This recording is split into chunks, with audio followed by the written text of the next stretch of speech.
Imagine stepping into a dimly lit temple, where the walls are covered with vibrant frescoes that have survived for centuries. The colors still radiate, whispering secrets across time. These are not just pigments thrown onto stone.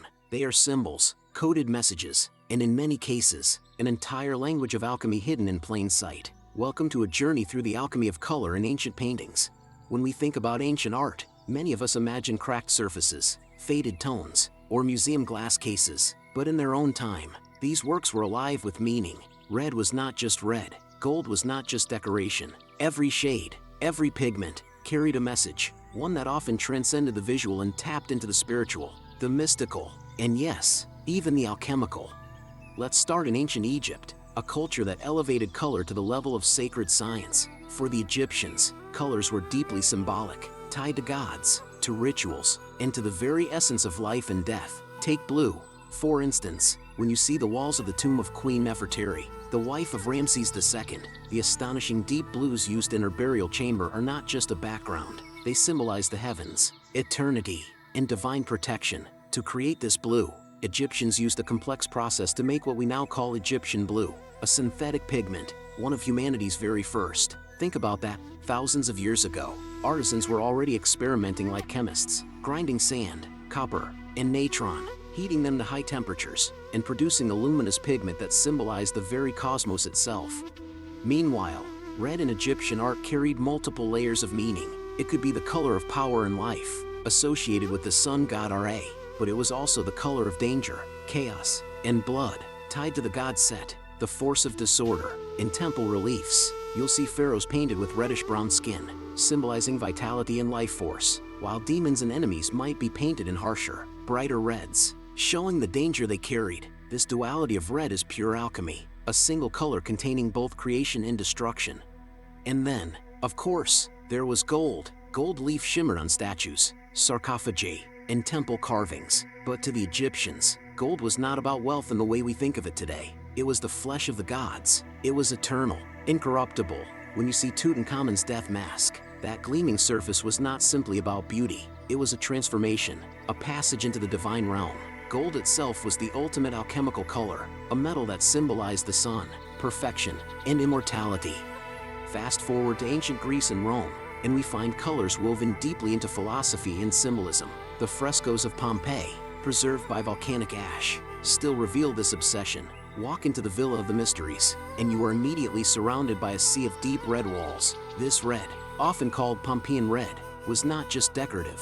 It was symbolic of fertility, vitality, and sacred rituals. Imagine being initiated into a mystery cult, surrounded by figures painted life-size against that red backdrop, feeling as if you yourself had stepped into a different world. The walls themselves became portals.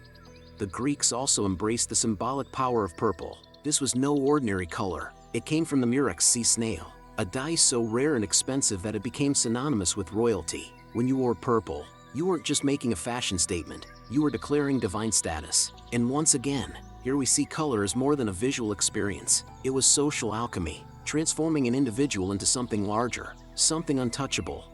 But let's go further east, into the realm of Byzantium. Here, mosaics glittered with gold backgrounds, creating heavenly realms that shimmered in candlelight. When you stand inside the Hagia Sophia and look at the Virgin and Child mosaic, the gold is overwhelming. It was designed to erase the boundary between the human and the divine, to remind worshippers that they were standing in a sacred cosmos. Here, color was not static. It was active, dynamic, moving as the light shifted. This was alchemy in motion. Now, let's shift our gaze to India. The murals of Ajanta caves, painted around the 2nd century BCE to 6th century CE, burst with vibrant blues, greens, and reds. Each hue was carefully chosen to embody a spiritual teaching. Blue symbolized infinity and transcendence, often used for divine beings like Vishnu. Red was linked to Shakti, the power of life itself. Gold and yellow tones connected to enlightenment and knowledge. And the process of creating these colors often involved grinding precious stones, minerals, and organic substances, fusing art and chemistry in ways that modern science is only beginning to understand. China, too, saw color as a sacred force. The use of cinnabar red in Chinese tomb paintings was more than an aesthetic choice. Cinnabar, made from mercury sulfide, was believed to hold life-giving properties, a substance of immortality in Taoist alchemy. When painted onto walls or objects buried with the dead, it was thought to protect the spirit and guide it into eternity. Imagine the paradox, a pigment both beautiful and deadly, embodying life and death at the same time, pure alchemy. Throughout the Middle Ages in Europe, color symbolism grew even more layered. Illuminated manuscripts glowed with deep blues made from lapis lazuli, a stone imported from Afghanistan that was more precious than gold. Artists reserved this ultramarine blue for the Virgin Mary's robes, emphasizing her purity, her divinity, her connection to the heavens. Every time a monk or artist crushed that stone, they weren't just making paint, they were transforming a sacred rock into light on the page, an act of devotion that bordered on magic.